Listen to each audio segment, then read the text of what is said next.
شرور أنفسنا ومن سيئات أعمالنا من يهده الله فلا مضل له ومن يضلل فلا هادي له وأشهد أن لا إله إلا الله وحده لا شريك له وأشهد أن محمدا عبده ورسوله أرسله بالحق بشيرا ونذيرا يا أيها الذين آمنوا اتقوا الله حق تقاته ولا تموتن إلا وأنتم مسلمون يا أيها الناس اتقوا ربكم الذي خلقكم من نفس واحدة وخلق منها زوجها وبث منهما رجالا كثيرا ونساء واتقوا الله الذي تساءلون به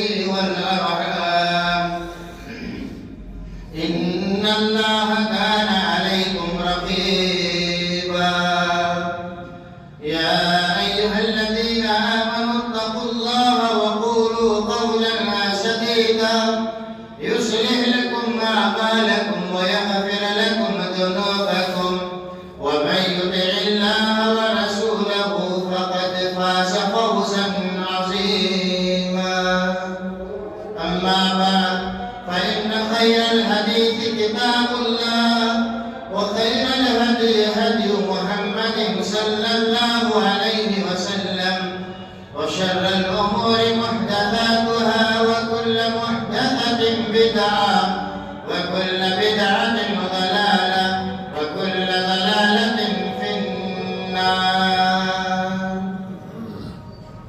قال الله تبارك وتعالى في كلامه المجيد والفرقان الحميد: أعوذ بالله السميع العليم من الشيطان الرجيم من همزه ونفخه ونفثه. بسم الله الرحمن الرحيم. وأقيموا الصلاة وآتوا الزكاة واركعوا مع الراكعين. رب اشرح لي صدري ويسر لي أمري واحلل عقدة من لساني يفقهوا قولي. اللهم انفعني بما علمتني وعلمني ما ينفعني وزدني علما. حاضرین جمعہ، بزرگان دین، نوجوانان ملت اسلامیہ، خواتین اسلام، عزیز بچوں، ہر قسم کے حمد و ثنا بزرگی، بڑائی، کبریائی اس اللہ رب العالمین کے لیے لائق و زیبا ہے جس اللہ رب العالمین نے ہم تمام مسلمانوں کو ایک مرتبہ پھر مغفرت اور رحمت کے حصول کا مہینہ عطا فرمایا ہے۔ بعدہ درود و سلام نازل ہو تمام انبیاء کرام پر، بالخصوص خاتم النبیین، رحمت للعالمین، سید الاولین والآخرین، نبی التوبہ، نبی الرحمہ، احمدی مصطفیٰ محمد مصطفیٰ صلی اللہ علیہ وسلم پر۔ اللہم صلی وسلم وبارک علی عبدک ورسولک محمد وعلی آلہ وصحبہ اجمعین۔ حاضرین جمعہ، اسلام کی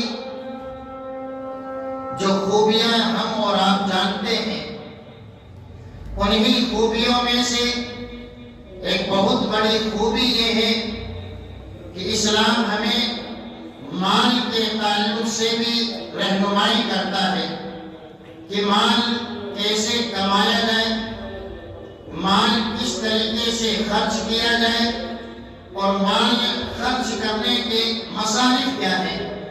وہیں آپ دنیا کے بنائے ہوئے اصول اور ضابطے، ادیان باطلہ جو باطل دین ہیں، دھرم ہیں، ان کے اندر مال کا وہ تصور نہیں پایا جاتا جو تصور اسلام ہمیں دیتا ہے۔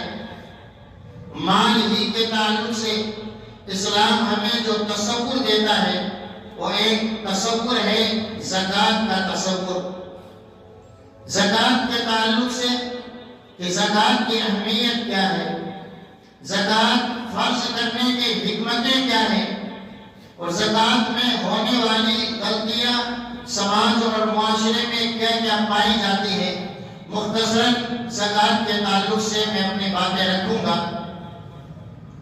زکوٰۃ کا تعلق صرف مالداروں سے نہیں ہے کہ صرف وہ حضرات جمعہ میں بغور سماعت فرمائیں جن کے اوپر زکوٰۃ فرض ہے، بلکہ حقیقت میں زکوٰۃ کا تعلق جہاں مالداروں پر ہے، زکوٰۃ کا تعلق وہی مساکین، غریب اور فقراء کے لیے بھی جاننا ضروری ہے کہ اللہ رب العالمین نے دین اسلام میں کیا کیا حق ان کے لیے متعین فرمائے۔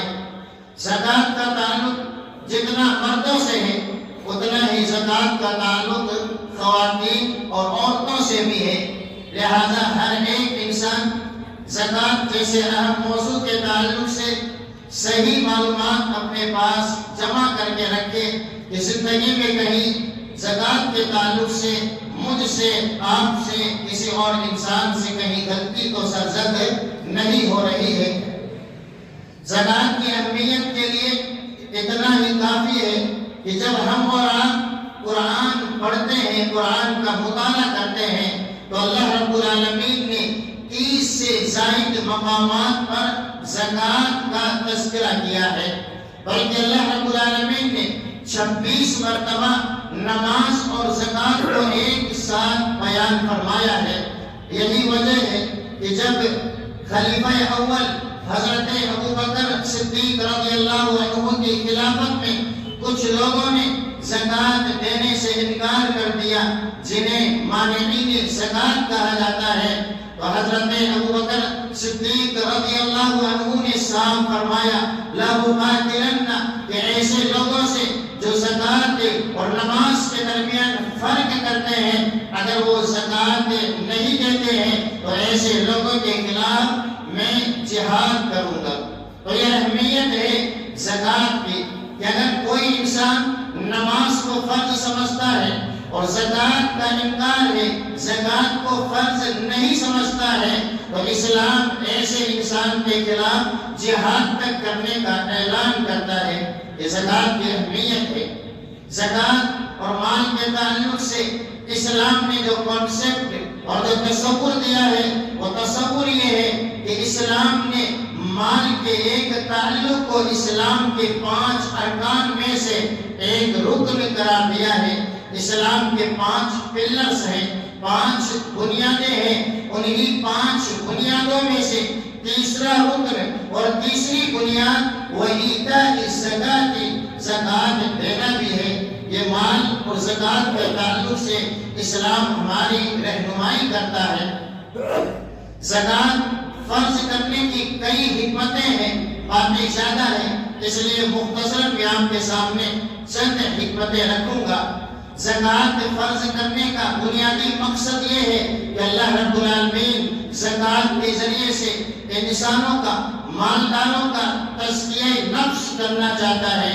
نفس کو اللہ رب العالمین پاک و صاف کرنا چاہتا ہے تاکہ اس نفس میں مال کی جو محبت پائی جاتی ہے، اس نفس انسانی میں مال کے تعلق سے جو حرص پائی جاتی ہے، مال کے تعلق سے جو کنجوسی اور بخیلی پائی جاتی ہے، ان تمام چیزوں سے زکوٰۃ کے ذریعے سے ایسے مسلمان کے نفس کو پاک اور صاف کیا جاتا ہے۔ اللہ رب العالمین نے قرآن مجید میں اسی جانب اشارہ فرمایا خُذْ مِنْ أَمْوَالِهِمْ صَدَقَةً تُطَهِّرُهُمْ وَتُزَكِّيهِمْ بِهَا۔ کہ اللہ کے حبیب صلی اللہ علیہ وسلم آپ ان سے زکوٰۃ وصول کیجئے، مال کا جو حق ہے وہ آپ ان سے لیتے رہیے، اس لیے کہ مال کے ذریعے سے ان کا تزکیہ کیا جاتا ہے، یہ پاک اور صاف ہو جاتے ہیں۔ اور یہی کامیابی کی دلیل ہے قَدْ أَفْلَحَ مَنْ زَكَّاهَا، وہ انسان کامیاب ہو گیا جس نے تزکیہ کر لیا، جس نے اپنے نفس کی پاکی اور صفائی کا انتظام کر لیا۔ تو زکوٰۃ کی ایک حکمت، اس سے انسانی جسم پاک اور صاف ہو جاتا ہے۔ زکات کی ایک حکمت یہ ہے مال کے شر سے انسان بچا لیا جاتا ہے۔ مال میں جو گندگیاں ہیں، مال میں جو میل اور کچیل ہے، زکات کے ذریعے سے اللہ ہم سب کے مال کو پاک اور صاف کرنا چاہتا ہے۔ اس گندگی سے اللہ ہم سب کی حفاظت کرنا چاہتا ہے۔ اللہ کے نبی صلی اللہ علیہ وسلم نے خاص طور سے زکات کے تعلق سے فرمایا اذا ادیت زکات مالک فقد اذهبت عنك شره، کہ جب آپ اپنے مال کی زکات ادا کرتے تو اللہ رب العالمین مال کے شر سے آپ کی حفاظت کر لیتا ہے۔ اب مال کا جو بھی شر اللہ رب العالمین نے رکھا ہے، مال میں جتنے فتنے اللہ رب العالمین نے رکھے ہیں، اللہ رب العالمین اس زکات کے ذریعے سے مال کے فتنے سے مالدار کو محفوظ کر لیتا ہے۔ یہ زکات کی حکمت ہے، یہ زکات کا عظیم مقصد ہے۔ زکات کا ایک عظیم مقصد یہ ہے کہ اللہ رب العالمین نے اپنی حکمت سے اس دنیا میں غریب، فقیر اور مسکین بھی بنائے، تو کچھ اللہ رب العالمین کے فضل و کرم سے مال اور دولت والے بھی انسان پائے جاتے ہیں۔ زکات کے نظام کے ذریعے سے اللہ رب العالمین یہ جو نظام پایا جاتا ہے اس میں توازن برقرار رکھنا چاہتا ہے کہ دونوں کسی طریقے سے برابر رہے، اونچ اور نیچ نہ ہو، بلکہ کسی طریقے سے زکات کے ذریعے سے یہ اونچ اور نیچ کا جو فرق ہے، یعنی غربت اور غریبی کی جو لائنیں اور لکیریں ہیں، اللہ رب العالمین زکات کے نظام کے ذریعے سے غربت کا خاتمہ فرماتا ہے اگر زکات صحیح طور سے ادا کی جا سکے۔ زکات دینے کے کئی فائدے ہیں۔ جب ایک انسان زکات دیتا ہے تو صرف انسان کو فائدہ نہیں ہوتا، بلکہ صحیح طریقے سے زکات دینے کے بعد اس پورے سماج کو، پورے معاشرے کو اللہ رب العالمین کی نصرت اور تعلیم حاصل ہو جاتی ہے۔ پھر اللہ رب العالمین زکات کے اس نظام کے بعد روزیوں کے دروازے کھول دیتا ہے۔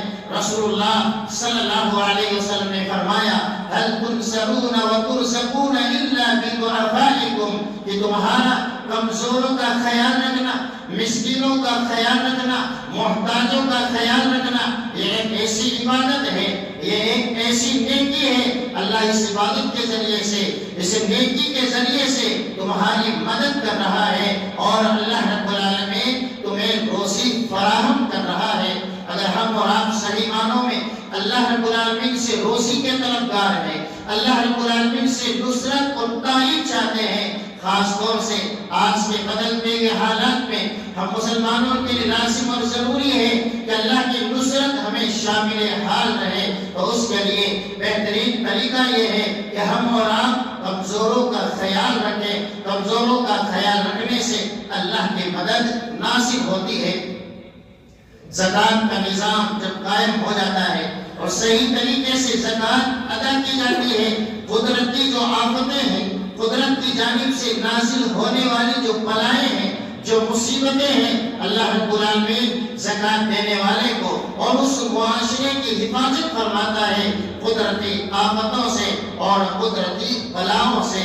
رسول اللہ صلی اللہ علیہ وسلم نے فرمایا وَلَمْ يَمْنَعُوا زَكَاةَ أَمْوَالِهِمْ إِلَّا مُنِعُوا الْقَطْرَ مِنَ السَّمَاءِ وَلَوْلَا الْبَهَائِمُ لَمْ يُمْطَرُوا، کہ اگر لوگ زکات نہ دیں اور زکات میں خرد اور برد کرتے رہیں، یعنی صحیح طریقے سے زکات نہ نکالیں، تو یہ ایسا جرم ہے اللہ رب العالمین آسمان سے بارش کو روک لیتا ہے۔ وَلَوْلَا الْبَهَائِمُ، اگر یہ جانور نہ ہو تو اللہ بارش کا ایک قطرہ بھی نازل نہ فرمائے۔ بارش نازل نہ ہونے کا کتنا نقصان ہے اور کس قدر نقصان روزی کے تعلق سے ہوتا ہے ہم اور آپ جانتے ہیں کہ جہاں قحط سالی آ جاتی ہے وہاں کس طریقے سے فسادات بڑھنے لگ جاتے ہیں، خرابیاں پیدا ہونے لگ جاتی ہے۔ تو گویا ایک انسان جب زکات صحیح طریقے سے ادا کرتا ہے، ایک انسان جب صحیح معنوں میں زکات کے نظام کو لاگو کر لیتا ہے تو اپنے آپ کو اور اپنے سماج کو قدرتی سزاؤں سے محفوظ کر لیتا ہے۔ زکات دینے کا، نیکی کرنے کا، خیر کے کاموں میں خرچ کرنے کا ایک فائدہ یہ ہے کہ انسان بری موت سے بچا لیا جاتا ہے۔ آنے والی ہلاکتیں آنے والی مصیبتوں سے اللہ رب العالمین زکات کے ذریعے سے، صدقات اور خیرات کے ذریعے سے اللہ رب العالمین ایسے انسان کی حفاظت فرماتا ہے۔ رسول اللہ صلی اللہ علیہ وسلم نے فرمایا صناعی المعروف تقی مصارع السوء، انسان جو بھلائیاں کرتا ہے صدقات اور خیرات کے ذریعے سے، ایسا انسان بری موت سے اور بری تمام چیزوں سے محفوظ کر لیا جاتا ہے۔ تو ہم اور آپ زکات کی اہمیت کو سمجھیں کہ زکات کس قدر اہمیت والی چیز ہے، اور زکات نہ دینے کے کئی نقصانات ہیں۔ آخرت کا ایک نقصان صرف میں اپنے سامنے رکھوں گا۔ رسول اللہ صلی اللہ علیہ وسلم نے فرمایا مانع الزکات یوم القیامت فی النار، زکات نہ دینے والا، زکات روک لینے والا کل قیامت کے دن فی النار، نار جہنم میں ہوگا، اس کا ٹھکانہ جہنم ہے۔ بلکہ مختلف آیات میں اور مختلف احادیث میں جہنم میں دی جانے والی سزاؤں کا اللہ رب العالمین نے ذکر فرمایا۔ جس طریقے سے گنجے سانپ کا ذکر کیا گیا جو جواہرات میں، زیورات میں سونے اور چاندی کو رکھتے ہیں اور زکات ادا نہیں کرتے ہیں، جس طریقے سے گنجا سانپ ان کے پاس آئے گا جو مال کو روک کر کے رکھتے ہیں، جس طریقے سے اللہ رب العالمین اسی مال کو پگھلا کر کے پورے جسم کو اللہ کاٹے گا اور پھر سزا دی جائے گی۔ یہ مانعین زکات کی سزا ہے۔ تو دنیا اور آخرت کے اعتبار سے زکات کے نظام کو جو لاگو نہیں کرتے ہیں ان کے لیے دردناک سزائیں اللہ رب العالمین نے رکھی ہے۔ اب زکات کے تعلق سے چند مسائل میں آپ کے سامنے رکھوں گا کہ زکات کن کن چیزوں پر واجب ہوتی ہے۔ کچھ پنکھے چلا رہے ہیں۔ زکات جن چیزوں پر واجب ہوتی ہے، نمبر 1 کھیتی باڑی ہے۔ زکات جن چیزوں پر واجب ہوتی ہے ان میں الربوب والثمار یعنی کھیتی باڑی ہے۔ سال میں 2 مرتبہ آئے یا سال میں 1 مرتبہ آئے، کھیتی باڑی میں جو پھل ہے، کھیتی باڑی میں جو اناج ہوتا ہے، وہ زراعت پیشہ جو طبقہ ہے، کھیتی باڑی کرنے والے کسان ہیں، ان پر زکات فرض ہو جاتی ہے۔ دوسری قسم اس لیے کہ ہمارے یہاں ہم سب اس سے تعلق نہیں رکھتے، یعنی کھیتی باڑی ہم اور آپ نہیں کرتے ہیں، اس لیے میں اس جانب زیادہ رہنمائی نہیں کروں گا۔ دوسری قسم جن چیزوں پر زکات فرض ہوتی ہے، سونا چاندی، اور سونے اور چاندی کے مقابلے میں نقدی جو بھی ہے، چاہے وہ روپیہ اور ڈالر ہو اور ریال ہو، جتنی بھی چیزیں مد مقابل کرنسی کے ہیں ان تمام چیزوں میں زکات واجب ہو جاتی ہے۔ نمبر 3 عروض التجارہ، تجارت کے جو بھی سامان ہیں، تجارت کی نیت سے آپ چاہے پلاٹ بیچنے کا کاروبار کریں، آپ کسی اور چیز کی تجارت کریں، تجارت کی نیت سے جو بھی چیز استعمال کی جا رہی ہے ان تمام چیزوں میں زکات واجب اور فرض ہے۔ نمبر 4 بہیمۃ الانعام، اگر ایک انسان تجارت کی نیت سے بھیڑ اور بکریاں، اونٹ اور گائے رکھتا ہے تو اس پر بھی ایک مقررہ مقدار میں زکات واجب ہو جاتی ہے۔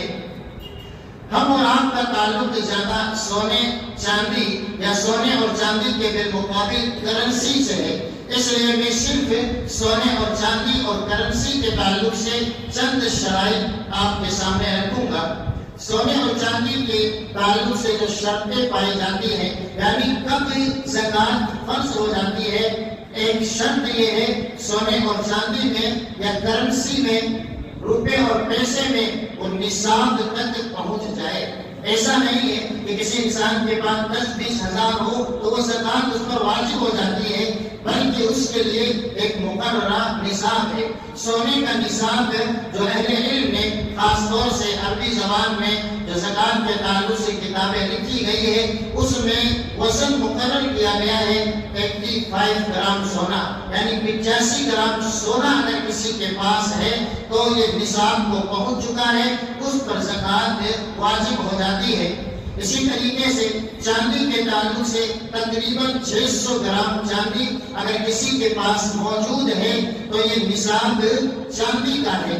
اس کے مقابل میں اگر سونے اور چاندی، اکثر اہل علم اور راجح قول بھی یہی بتایا جاتا ہے کہ کسی کے پاس سونا اور چاندی تو نہیں ہے، لیکن سونے کے برابر مال ہے، سونے کے برابر پیسے اس کے پاس موجود ہے، تو اس مال میں، اس پیسے میں بھی زکوٰۃ واجب ہو جاتی ہے۔ زکوٰۃ واجب ہونے کی دوسری شرط یہ ہے حولان حول، یعنی جتنا مال آپ کے پاس ہے، جو سونا اور چاندی آپ کے پاس ہے، اس پر 1 سال کا عرصہ گزر جائے۔ رسول اللہ صلی اللہ علیہ وسلم نے فرمایا لا زکاۃ فی مال حتی یحول علیہ الحول، زکوٰۃ اسی مال پہ واجب ہوتی ہے جس مال پر 1 سال کا عرصہ گزر چکا ہو۔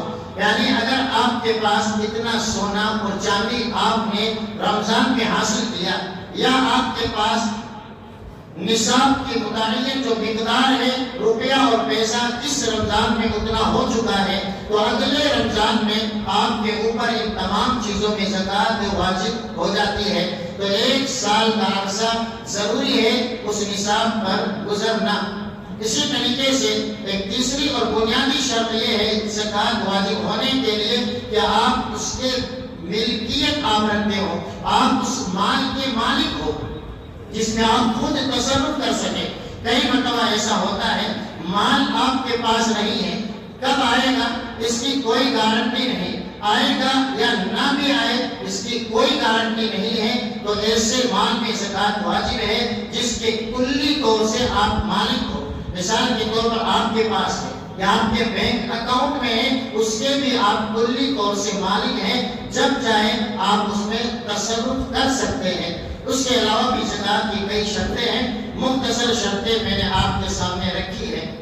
جب اللہ رب العالمین نے زکوٰۃ کو فرض قرار دیا ہے تو اس کے 8 مصرف اللہ رب العالمین نے رکھے ہیں، کہاں کہاں زکوٰۃ کو خرچ کیا جا سکتا ہے۔ اس کی 8 شکلیں ہیں، 8 مقامات کا ذکر ایک ساتھ اللہ رب العالمین نے قرآن میں کیا ہے۔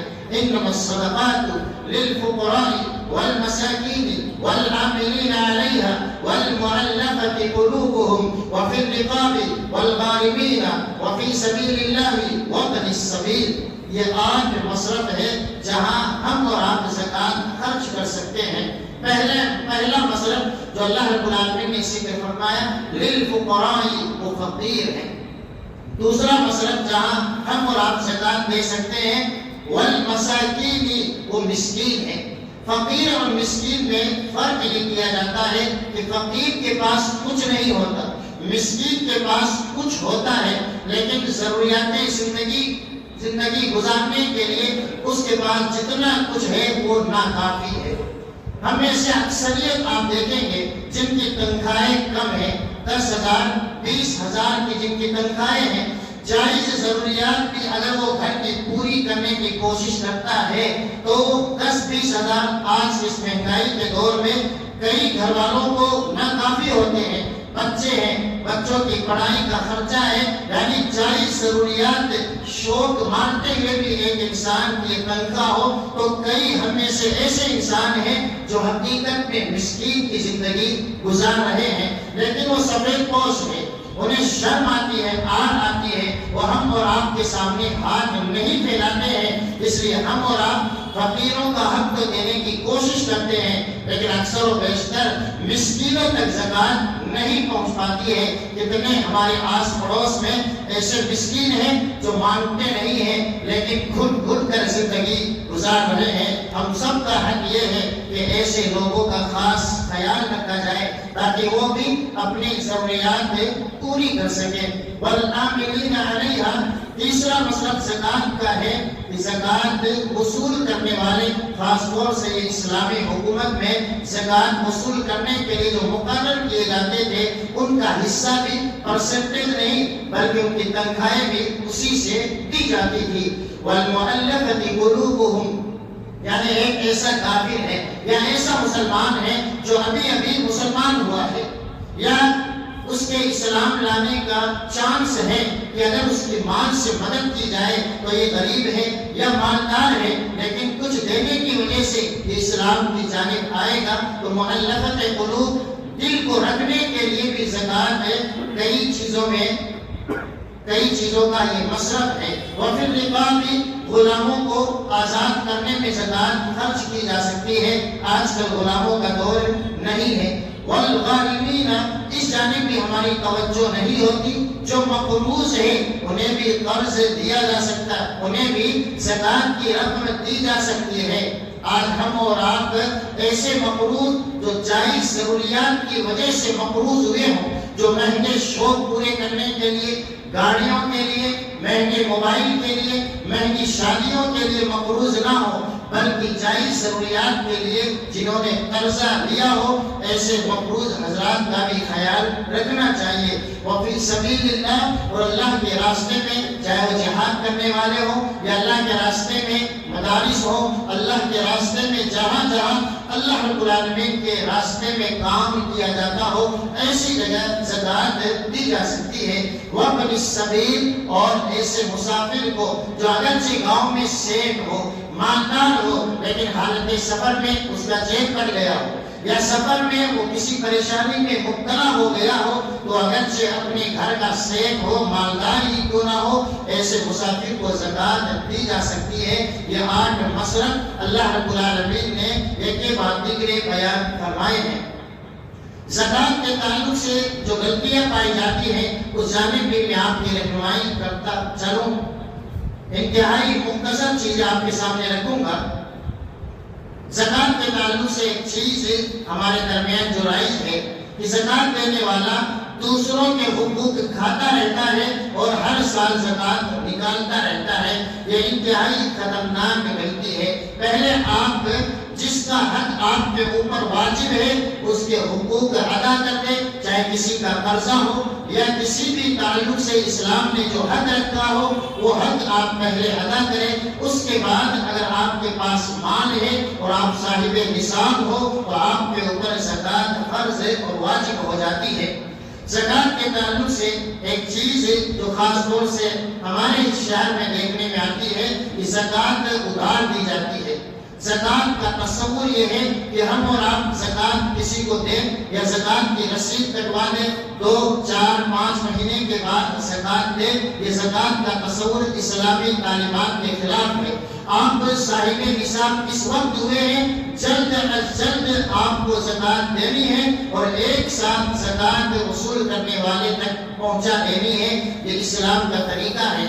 ادھار زکوٰۃ دینے کے کئی نقصانات ہیں۔ ایک بڑا نقصان یہ ہے کہ آپ نے اگرچہ رسید کٹوا دی یا آپ نے کسی کو بول دیا میں زکوٰۃ دوں گا، لیکن 5-7 مہینے تک اگر آپ نے زکوٰۃ نہ دی تو زکوٰۃ کا جو روپیہ اور پیسہ ہے آپ کے اصلی مال میں ملا ہوا ہے، اور 5-7 مہینے تک آپ اسی زکوٰۃ کے مال سے تجارت بھی کر رہے ہیں، اور پھر اسی زکوٰۃ کے مال سے جو فائدہ اٹھا رہے ہیں وہ آپ کھاتے اور پیتے بھی ہیں۔ تو اس لیے ہمیشہ یاد رکھیں، زکوٰۃ کا طریقہ یہ ہے حساب و کتاب کے بعد زکوٰۃ کا حصہ الگ کر دیا جائے۔ ایک غلطی رمضان کے ساتھ ہم اور آپ زکوٰۃ کو جوڑ کر رکھتے ہیں۔ ہم یہ سمجھتے ہیں کہ زکوٰۃ صرف رمضان میں فرض ہے، یہ بھی تصور غلط ہے۔ رمضان کا تعلق صرف زکوٰۃ کا تعلق صرف رمضان سے نہیں ہے، بلکہ اگر کسی کے پاس رجب کے مہینے میں نصاب مکمل ہوا، اس کا 1 سال رجب کے مہینے میں مکمل ہوا ہے، تو زکوٰۃ دینا رجب کے مہینے میں ضروری اور واجب ہے۔ اگر ایک انسان رمضان تک انتظار کرتا ہے کہ ابھی رجب آیا ہے، اگرچہ 1 سال گزر چکا ہے، وہ زکوٰۃ نہیں دیتا ہے، رجب کے بعد شعبان میں اس کا انتقال ہو جائے تو گھر والے اس کے مال کو وراثت میں تقسیم کر دیں گے، اور زکوٰۃ کا جو حق تھا اس کے اوپر ہمیشہ واجب اور ضروری رہ جائے گا۔ اس لیے زکوٰۃ جس مہینے میں واجب اور ضروری ہو جاتی ہے، فرض ہو جاتی ہے، اسی مہینے میں ہم اور آپ زکوٰۃ دینے کی کوشش کریں۔ وقت نکال کر نہیں، ہاں وقت سے پہلے ہم اور آپ چاہتے ہیں کہ ہماری زکوٰۃ عید کے بعد فرض ہوتی ہے، اور زکوٰۃ کے لیے جو مہینے مقرر ہیں وہ چاند کے مہینوں سے یعنی ہجری سال سے دیکھیں گے کس ہجری مہینے میں ہم نے فلاں چیز خریدی تھی یا ہمارا کاروبار ہوا اور اتنی رقم نصاب کو پہنچ چکی ہے۔ 1-2 مہینے پہلے اگر ہم اور آپ دینا چاہیں، رمضان کا مہینہ ہے، مبارک مہینہ ہے، زکوٰۃ فرض ہوتی ہے ہماری شوال کے مہینے میں، اور میں زکوٰۃ 1 مہینہ پہلے ادا کرنا چاہتا ہوں تو پہلے تو دے سکتا ہے، لیکن لیٹ اور تاخیر کرنا یہ اسلامی اصول کے خلاف ہے۔ اسی طریقے سے زکوٰۃ کے تعلق سے ایک غلطی یہ بھی پائی جاتی ہے کہ ہم اور آپ اپنے مال کا صحیح حساب اور کتاب نہیں کرتے، الگ تب زکوٰۃ دیتے ہیں، کوئی 50,000، کوئی 10,000، کوئی 20,000، کتنا مال ہے ہمارے پاس، کتنی اماؤنٹ ہے تجارت میں، کتنا مال ہمارے پاس ہے، اس میں 2.5% زکوٰۃ ادا کرنی ہے۔ تو زکوٰۃ کے لیے ضروری ہے کہ ہم اور آپ اپنے مال کا مکمل حساب رکھیں تاکہ صحیح مالوں میں زکوٰۃ دی جا سکے۔ زکوٰۃ کے تعلق سے غلطی یہ بھی ہے کہ بہت سارے بھائی زکوٰۃ پورے سال نکالتے رہتے ہیں، یعنی رمضان میں ان پر زکوٰۃ فرض ہوئی، اب وہ اس رمضان میں 10,000، اگلے مہینے کسی ضرورت کے پیش نظر 5,000، پھر اگلے مہینے کسی کو ضرورت ہے جو 5,000، پورے سال وہ زکوٰۃ نکالتا رہتا ہے، جبکہ یہ طریقہ مناسب نہیں ہے۔ زکوٰۃ کے تعلق سے ایک چیز دیکھنے میں آتی ہے، کچھ احباب ایسے ہیں جو زکوٰۃ دینے کے بعد احسان جتاتے ہیں، کسی غریب کی آپ نے مدد کی، کوئی مسکین کو زکوٰۃ دیا، کسی بیوہ کو آپ نے زکوٰۃ دی، یا کہیں پر آپ نے زکوٰۃ کی رسید کٹائی، اس کے بعد احسان جتلانا کہ میرا حق ہے میں دیتا ہوں ہمیشہ۔ کئی ایسے الفاظ ہیں جس کی وجہ سے زکوٰۃ جیسی عبادت بھی رائگاں برباد ہو سکتی ہے۔ اللہ رب العالمین کے ہاں احسان جتانے والوں کی سزائیں بڑی سخت اور خطرناک ہے۔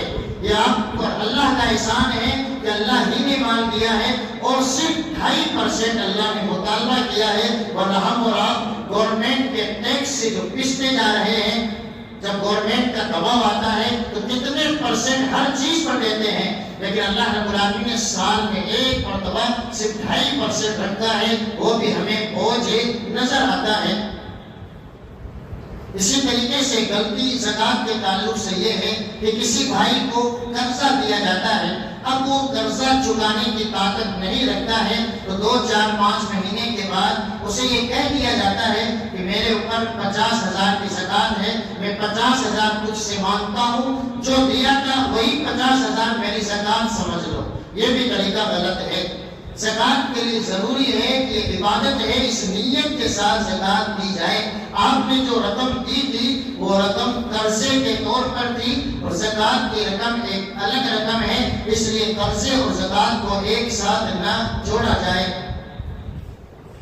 زکوٰۃ کے تعلق سے ایک غلطی ذکر کر کے اپنی بات کو ختم کروں گا۔ کئی غلطیاں ہمارے درمیان رائج ہے اور پائی جاتی ہے کہ ہم اور آپ نے زکوٰۃ کو صرف 1-2 چیزوں میں خاص کر دیا ہے۔ کئی احباب ایسے ہیں مدرسے میں فلاں جگہ رسید کٹا دیے، اب فری ہے، اس کے آس پڑوس میں رہنے والے ان کا بھی حق ہے، رشتہ داروں میں جو غریب ہیں، مسکین ہیں، جو بیوائیں ہیں، ان کا بھی حق ہے کہ ان تک زکوٰۃ کی رقم پہنچائی جائے۔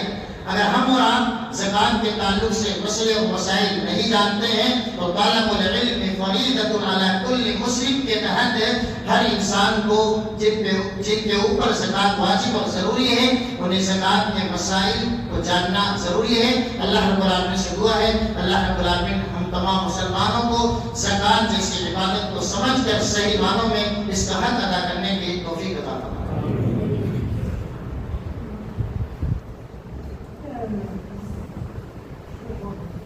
الحمد لله رب العالمين والعاقبة للمتقين وأشهد أن لا إله إلا الله وأشهد أن محمدا عبده ورسوله والصلاة والسلام على عبده ورسوله محمد وعلى آله وصحبه أجمعين۔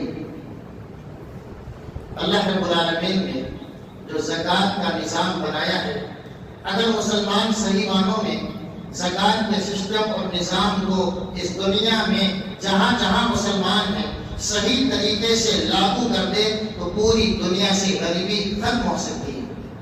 اس دنیا میں مال کے تعلق سے جتنے جرائم ہو رہے ہیں اور مال کے تعلق سے جتنے فتنے ہو رہے ہیں، کتنی مائیں اور بہنیں ایسی ہیں جو بیوہ ہونے کے بعد ان کے پاس جب مال نہیں ہوتا وہ جسم تک بیچنے پر مجبور ہو جاتی ہیں۔ کتنے یتیم ایسے ہیں جو غلط کام کرنے پر مجبور ہو جاتے ہیں۔ کتنے غریب مسکین ایسے ہیں جن کے پاس جب چکانے کے پیسے نہیں ہوتے تو وہ جاتے ہیں لون لیتے ہیں اور سود پر سود دیتے رہتے ہیں اور زندگی میں تباہ و برباد ہو جاتے ہیں۔ تو تمام لوگوں کے لیے جنہیں اللہ رب العالمین نے صاحب مال بنایا ہے ان سب کا خیال رکھے تاکہ وہ ان تمام چیزوں سے بچ سکے۔ آخری التماس سے ان لوگوں سے ہے جو مال دولت نہیں ہونے کی وجہ سے سود میں گرفتار ہو جاتے ہیں اور یہ کہتے ہیں ہم مجبور ہیں، ہمارے پاس دوسرا کوئی راستہ نہیں ہے۔ ان کے لیے اللہ نے زکات ان کا حق رکھا ہے۔ آپ جس کے پاس زکات ہے آپ ان کے پاس جا کر اپنے حق کا مطالبہ کر سکتے ہیں کہ میں مقروض ہوں یا میں مسکین ہوں، آپ کے پاس زکات اللہ نے دی ہے، مجھے آپ زکات دے دیں۔ آپ سود لینے کے لیے نہ جانے کہاں کہاں جاتے ہیں، ٹھوکریں کھاتے ہیں اور دنیا اور آخرت کو تباہ و برباد کر لیتے ہیں، اس لیے کہ شرم آتی ہے۔ لیکن اللہ کے حرام کردہ چیزوں کے قریب جانے میں شرم نہیں آتی، لیکن جو حلال ہے، حق آپ کا ہے، اس تک جاتے ہوئے یا اس کو دیتے ہوئے شرم اور آر محسوس کرتے ہیں کہ لوگ کیا کہیں گے، زکات کھاتا ہے۔ لوگ تو آپ کو یہ بھی کہیں گے کہ سود لیتے ہیں، سود کھاتے ہیں۔ اس لیے بہتر یہ ہے کہ اگر حالات کبھی ایسے آ جائیں مجبوری کے کہ ہم اور آپ کو اگر کچھ لینا پڑے تو اپنا جو واجبی حق ہے وہ ہم اور آپ لے سکتے ہیں۔ اور جن کی بیویوں کو اللہ نے بہت کچھ نوازا ہے، خاص طور سے ان کے پاس زیورات اچھے خاصے ہیں، سونے اور چاندی زیادہ ہے،